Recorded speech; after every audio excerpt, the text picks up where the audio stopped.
Hello friends, welcome back to my channel. आज मैं आपके साथ में शेयर करने वाली हूँ वर्ड प्रॉब्लम क्लास 2 के बच्चों के लिए। आप चाहें तो इस वीडियो को सिंपली आप बच्चे को भी दिखा सकते हैं, बच्चा इजीली इसको खुद से समझ जाएगा। आपको उसे एक्सप्लेन करने की ज़रूरत नहीं पड़ेगी, क्योंकि मैं कोशिश करती हूँ कि जैसे मैंने अपने बच्चों को पढ़ाया बिल्कुल वैसे ही मैं आपके साथ में भी इस टॉपिक्स को शेयर करूँ, जिससे कि बच्चा अपने आप ईजिली उन चीज़ों को समझ जाए। हम बच्चों को फ़ोन देते ही हैं, वो पकड़ते ही हैं, तो वो अच्छी चीज़ के लिए पकड़ेंगे तो ज़्यादा अच्छा रहेगा। जैसे कि आज हम करने वाले हैं वर्ड प्रॉब्लम है, ये मैथ का है। फर्स्ट क्वेश्चन को हमारा सिंपली हम रीड करते हैं। तो क्या करना है हमें, सिंपली हमें कोई भी क्वेश्चन को 2 to 3 टाइम्स रीड करना है। क्यों करना है वो मैं आपको बताती हूँ। जैसे कि फर्स्ट हमने क्वेश्चन लेते हैं, there are 10 pencils in a box, how many pencils are there in 6 such boxes. अब देखिए बच्चे बहुत बार कंफ्यूज हो जाते हैं कि इसका मीनिंग क्या है। 10 पेंसिल्स तो हो गई ना, 6 में कैसे आएगी, 25 से क्वेश्चन पूछते हैं। तो आपको बच्चे को सेंटेंस टू सेंटेंस एक्सप्लेन करना है, या फिर बच्चे को बोलना है कि सेंटेंस टू सेंटेंस रीड करे, उसको समझे, फिर वो आगे बढ़े। सो जैसे कि there are 10 pencils in a box. यहाँ पर जो है उन्होंने बताया कि एक बॉक्स के अंदर, अ बॉक्स यानी कि एक बॉक्स के अंदर 10 पेंसिल्स है। कितनी पेंसिल्स है? 10 पेंसिल्स है। So how many pencils are there in such 6 such boxes. तो बिल्कुल वैसे ही 6 बॉक्सेस के अंदर कितनी पेंसिल होंगी, हाउ मैनी मीन्स कितनी पेंसिल्स होंगी। तो बच्चे को ये चीज़ आपको पहले 2 से 3 बार किसी भी क्वेश्चन को रीड कराना है, जो कि बहुत ही ज़्यादा इंपॉर्टेंट होता है। सो फर्स्ट समझ में आ गया कि हमें बच्चों को क्या करना है। अब जब भी आप शुरुआत करवा रहे हैं वर्ड प्रॉब्लम्स की, तो ये चीज़ आपको स्टार्टिंग में खुद से लिख करके देनी है बच्चों को, ठीक है। क्योंकि अब अभी इनिशियल स्टेज पे है, बच्चा ये चीज़ नहीं समझ पाएगा, कंफ्यूज होगा। तो शुरुआत में आपको ये लिख करके देना है, जिससे कि उसको अपना बहुत ज़्यादा दिमाग ना लगाना पड़े, उसके दिमाग के ऊपर स्ट्रेस ना आए और वो ईजिली इसको कर पाए। तो आपको क्या बताया, पेंसिल्स इन वन बॉक्स, एक बॉक्स के अंदर कितनी पेंसिल्स हैं। तो एक बॉक्स के अंदर कितनी पेंसिल्स है? There are 10 pencils. तो हमें क्या करना है, सेम इसी तरीके से आपको ग्रिड बना करके देनी है बच्चों को, जिससे कि वो ऑर्डर में नंबर्स को लिखना सीख ले। यानी कि 10 है तो 10s के प्लेस पर हमारा सिंपली 1 आ जाएगा, 1s के प्लेस पर 0 आ जाएगा। And number of boxes, so number of boxes कितने हैं हमारे पास में? 6 है। तो सिंपली 6 भी हम कहाँ पर लिखेंगे? 1s के नीचे लिखेंगे। अब टोटल पेंसिल्स कितनी हुई, क्योंकि हमें मल्टीप्लिकेशन करनी है। 1 बॉक्स की हमें पता लग गया और 6 बॉक्सेस में कितनी है, तो सिंपली आप बच्चों को मल्टीप्लाई करने के लिए बोलेंगे। जैसे कि 6 इंटू 0 0 एंड 6 इंटू 1, या फिर 6 1 ज़ा 6। तो टोटल पेंसिल्स कितनी हो गई?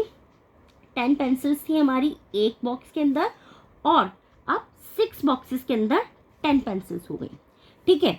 6 बॉक्सेस के अंदर 60 पेंसिल्स हो गई। इस तरीके से आप बच्चों को सिंपली करवा सकते हैं इनिशियल स्टेज पर, जब आपका बच्चा स्टार्ट करता है। क्योंकि हम क्या करते हैं ना, शुरुआत में ही हम सोचते हैं कि नहीं ये तो ये सब भी लिख लेगा, ग्रिड भी बना लेगा, बट वो सब चीज़ें नहीं होती है। बच्चा वहाँ पर क्या है, हाथ पैर मारता है, थोड़ा परेशान होता है और फिर वो उसको छोड़ देता है। आपको ये चीज़ कभी भी नहीं करानी है। सेकेंड क्वेश्चन, एक और क्वेश्चन मैं आपके साथ में शेयर कर देती हूँ, इसको आप अपने बच्चे को प्रैक्टिस करवा सकते हैं।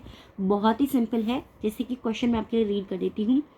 Arushi has a stamp album, there are 20 stamps on each page, ठीक है।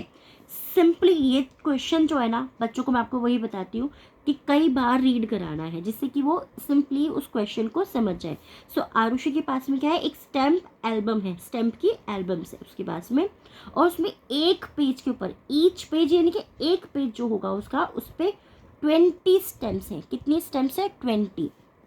इफ अगर there are 48 pages in the album, अगर जो स्टैम्प्स की जो एल्बम थी उसके पास में 48 पेजेस हैं, तो how many stamps does she have, तो उसके पास में कितनी स्टैम्प्स हो गई। तो स्टैम्प्स पता लगाने के लिए क्या करना है, सिंपली मल्टीप्लिकेशन करना है। अब बच्चे कई बार क्या करते हैं, कुछ नंबर्स को यहाँ लिखते हैं, कुछ नंबर्स को यहाँ लिखते हैं, कुछ को आगे लिखेंगे, कुछ को पीछे लिखेंगे। तो हमें वही चीज़ बच्चों की क्लियर करनी है। उनको ये 1s 10s 100 का चार्ट ज़रूर बना करके देना है। हर बार बना के दीजिए। शुरुआत में आपको ये चीज़ करनी ही पड़ेगी, और फिर धीरे धीरे बच्चा अपने आप से इस चीज़ को सीख जाएगा। तो क्वेश्चन को सिंपली आप इसको रीड करवा सकते हैं। फर्स्ट क्वेश्चन ऑलरेडी मैं आपके साथ में शेयर कर चुकी हूँ। इसको मल्टीप्लाई करवाना है तो सिंपली हमें क्या करवाना है, सो उसके पास में नंबर ऑफ पेजेस कितने हैं। सो पहले नंबर ऑफ पेजेस कितने हैं उसके पास में, 48 पेजेस हैं। कितने हैं, हाउ मेनी, 48। 48 कहाँ पे आएगा हमारा, फोर्ट, यानी कि 48 आएगा हमारे टेंस के प्लेस पर 4 और 8 आ जाएगा हमारा वंस के प्लेस पर। और कितने स्टैम्प्स हैं, स्टैम्प्स ऑन वन पेज, एक पेज पर कितने स्टैम्प्स हैं, 20। तो यहाँ पर हम लिखेंगे 2020। अब मल्टीप्लाई करना है। अब देखिए क्या होता है, जब हम इस तरीके से बच्चों को मल्टीप्लिकेशन करने के लिए देते हैं तो बच्चे कंफ्यूज हो जाते हैं। बट अभी हमें इस तरीके से करने देने के लिए बच्चों को सिंपली क्या चीज़ समझानी है कि 0 को तो हम यहीं पर लिख देंगे, ठीक है। अब इससे आगे का मल्टीप्लाई जो होगा उसको हम आगे लिखेंगे।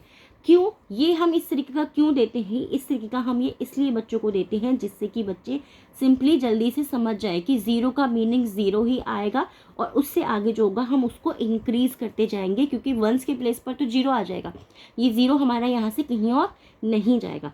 सो 2 8 ज़ा 16 का 6 कैरी 1, 2 4 ज़ा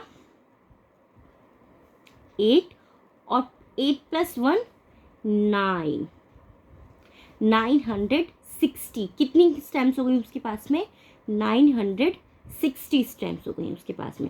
अब ये हमारा सही है या गलत है, ये जो प्रोसेस होता है बच्चों को आगे निकालने वाला, वो हम बच्चों को बाद में सिंपली धीरे धीरे करके समझा सकते हैं। बट अभी जब इनिशियल स्टेज पे देना होता है ना, 2 डिजिट वाले जो होते हैं उनको भी बच्चों को आप इस तरीके से एक्सप्लेन कर सकते हैं, क्योंकि हम लोग इस तरीके से एक्सप्लेन नहीं करते बच्चों को। हम नीचे ग्रिड बना के दे देते हैं कि मल्टीप्लाई करो, फिर दूसरी लाइन में करो, तीसरी लाइन में करो।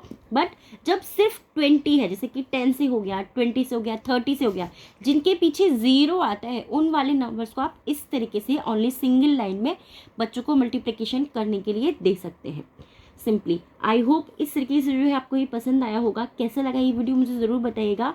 आगे के क्वेश्चंस भी अगर आप चाहते हैं मैं आपके साथ में शेयर करती रहूँ, क्लास 1, क्लास 2, क्लास 3 एंड 4 तक, तो आप प्लीज़ मुझे कमेंट करके ज़रूर बताइएगा। Thanks for watching.